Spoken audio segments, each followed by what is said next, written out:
Hello everyone, welcome back to my channel. So today's video is another getting closer to 2021 video. So I'm making kind of like, I don't know if it's a series or what, but I made my productivity vlog video and then I did my productivity hacks.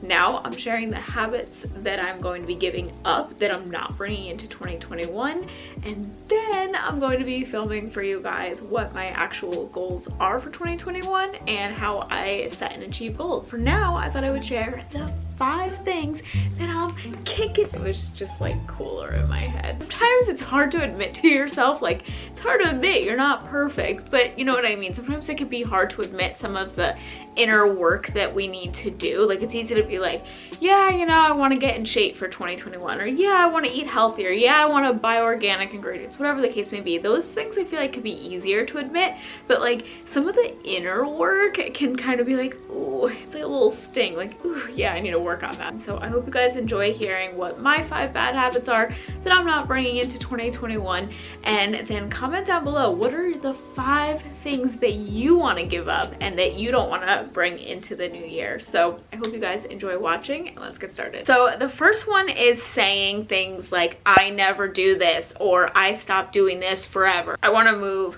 right out of that. So an example of that would be when I was vegan, for example. I said I no longer eat meat, or I never eat meat, or I never have dairy, or this or that, or I never go there, or I never eat this, or I never do these things. I think just moving away from that could be really helpful because you sort of box yourself in. You don't allow yourself to grow if you're constantly in this, I never do that, or that I've tried that, it doesn't work. Like, I feel like you have to allow yourself to grow, and you have to give yourself some room and some flexibility to try new things. I think in some ways not carrying a label could be freeing. It could just feel good that you have the flexibility to try something and just letting that energy go. You know what, for a month I want to give up dairy. Does that mean I'm dairy free forever? No, but I want to try it. I just want to give myself the flexibility to try being dairy free. I think we're so quick to judge people and to label them and put them in our mold when it doesn't have to be that way. I know people that will say, oh, I'm, you know, eating plant-based for the week, and then somebody on social media will comment like, oh, so you're vegan now? And it's like, no, maybe they're just eating plant-based for the week. That's great. It's giving somebody the opportunity to maybe find a new lifestyle or a new diet that's working for them in that time. That's the first habit I want to leave in 2020. I never do, and whatever the blank is, fill the blank. The second one that I wrote down, and I feel like this one could kind of be like one, like what I was saying before, sometimes you have a bad habit that could just kind of sting, especially if somebody else points it out, or if you notice yourself doing it, you're like it's like cringy, you know what I mean? But I was listening to the podcast Skinny Confidential. I love that podcast, and I love the guests that they bring on, such interesting people and so many different kinds of people. They brought on Glennon Doyle, and I still have to get her book Untamed. I don't have that one yet, but I need to get it. Anyway, she was talking about being a better listener, and that majority of us are not good listeners, and it's a skill that we need to practice. So I always thought maybe some people are better at it, just like maybe some people are better at public speaking while others are not. I thought the same thing for listening, but she said that it's quite the opposite, that listening is sort of like an exercise, something that you need to work on. It will improve over time, the better you'll be. And so I took that as challenge accepted. I'm gonna work on this. She was basically saying too that you could be in a group having a conversation with friends or family, and when they are talking or telling a story or whatever the case may be, maybe you're thinking about what you're gonna say or what you're gonna reply with, or even trying to just relate to them, as innocent as it could be, and saying like, oh yeah, that exact same thing happened to me. And she said that you kind of want to move away from that and let people own their story, let people own their truth, and by you comparing it to your story, but you also want to be careful that you're not robbing that person of their story, that you're letting them have their moment to speak, their moment to own the story, and you're not just taking it and being like, oh yeah, I know how this ends, my brother did the same thing. I think that was the example she gave. But I also remember in one of my marketing classes in college, my teacher saying, people will go on an interview and the person that spoke the most thought that the interview went the best. Cringy. The third one hurts me a little bit, just a little bit, because I wrote in parentheses my decor style. But I want to declutter for 2021, and when I say declutter, I mean really declutter. I'm gonna insert some photos of some houses that are gonna kind of be my inspo. You know, when people look at things like this, because I've shared pictures like this on my Instagram, but people will say, oh my god, it looks so empty, or it doesn't look homey, or this or that.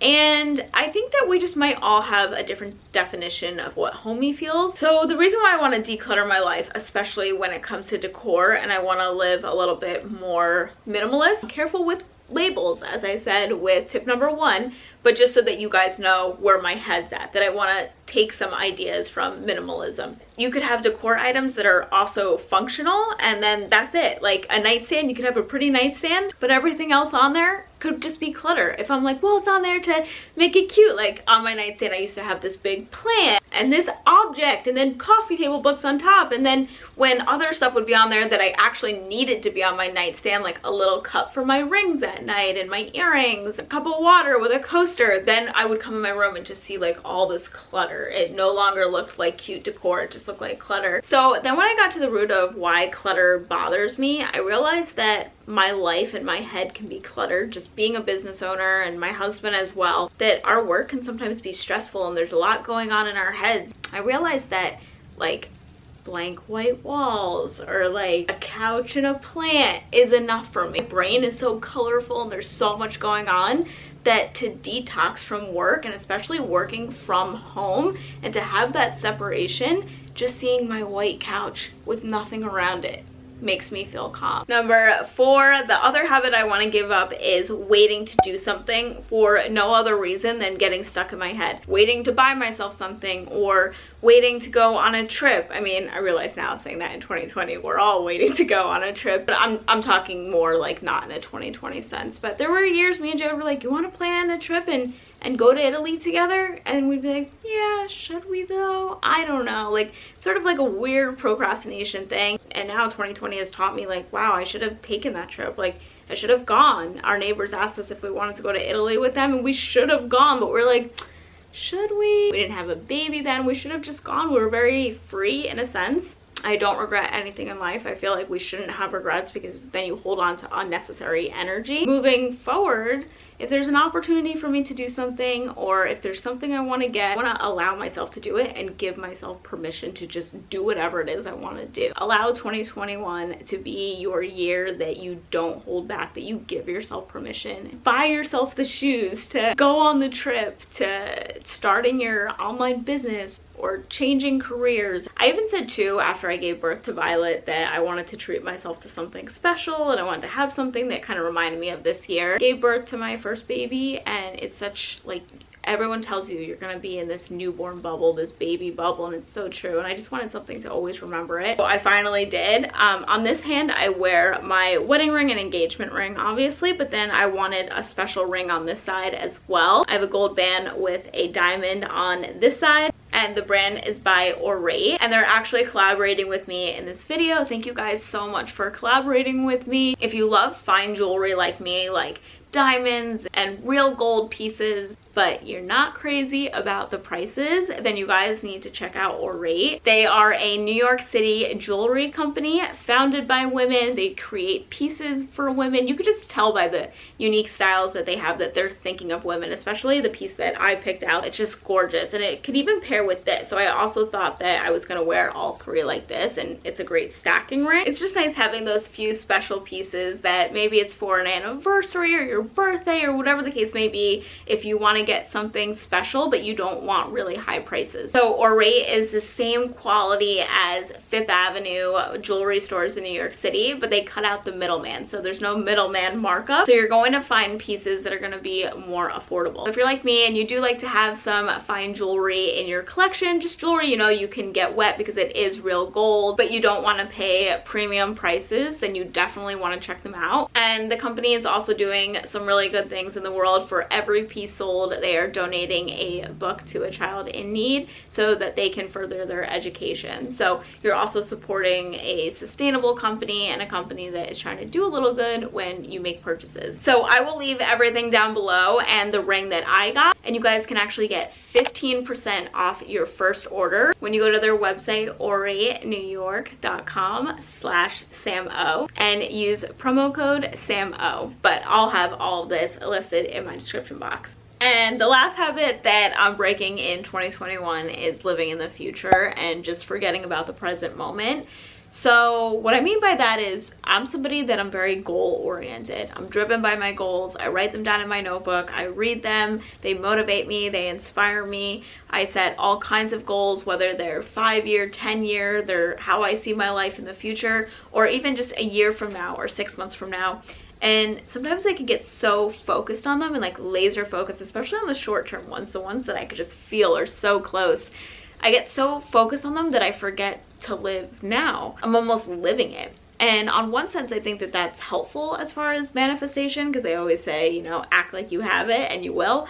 But I think that when you live like that all of the time, you forget the little things that are happening in your life. By me being excited for something that we're going to be doing in 6 months from now, is taking away from the moment now when my daughter is 4 months and she's never going to be 4 months again. This is it. This is the only time she's going to be 4 months. Every month she's going to get bigger. She's going to be doing something else, and we'll never be able to go back to this moment. And thinking of it like that, thinking of it like her, like not thinking about myself, but thinking about my time with her, that makes me sad. I want to enjoy all these moments. I want to enjoy all the new things she's doing. It took having a baby and watching her grow and having so much fun with her to realize that I do this and that I don't want to always do this.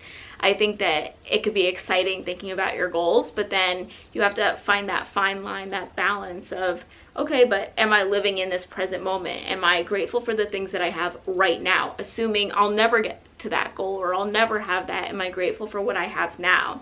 Am I finding joy in simple things? And maybe in 2020, a lot of us found some joy in simple things. A lot of us were just home with our families or we're just home with our loved ones. I think now that we're getting closer to the end of the year, I started to move away from that, and I just want to check myself. I just want to say, whoa, Sam, think about Violet and think about your time with her. And yeah, I just want to get back to that. I want to get back to my roots of enjoying simple things, enjoying that it's a sunny day out, enjoying that my daughter is obsessed with the way the palm trees move in the wind. And sometimes we'll just go outside and we'll just look up and she just is mesmerized. Seeing the world through her eyes and how she loves just watching trees move in the wind. She loves when my dogs walk by and their tail moves at her. She goes crazy. Seeing her see the world has been just amazing, and I want to see the world like that too. I hope you guys enjoyed this video. I would love to hear some bad habits that you're kicking to the curb, you're not bringing into the new year. Comment them down below. Also, don't forget, check out the company Orate. You guys can save 15% off your first order. Again, I'll leave everything down below and you could treat yourself or give a gift to somebody else this holiday season. Have an awesome day, guys, and I'll see you soon. Bye.